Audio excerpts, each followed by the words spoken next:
At a typical job fair, people wait in line for the opportunity to share their skills with potential employers.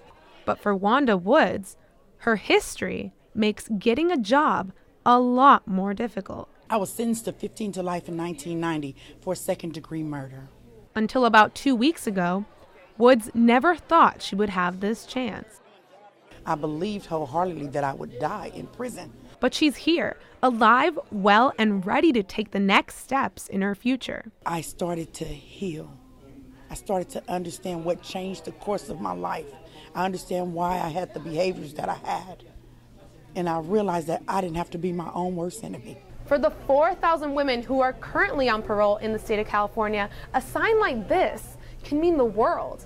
That's because getting a job can be the first step in reintegrating back into society and starting over. We wanted to focus on long-term offenders and female offenders because their needs are different than the general population. About 150 parolees got the chance to greet employers, learn about jobs, and apply for positions. To their surprise, some even landed one of those jobs. Wait a minute, I wasn't expecting a job, but they want to hire me right now. These jobs might also help them as they reunite with their families. A majority of the women do have kids, so that family dynamic, reintegrating with their kids is a challenge. This was the case for one of Woods' close friends, LaTanya Sims. That my kids were 2, 3, and 9 years old, and I didn't get to raise them, and it was a bad experience. But hope kept her spirits high.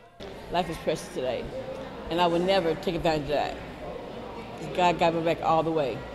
With a drive to live life to the fullest and take the first steps, the struggle of living on parole may be one less job to worry about.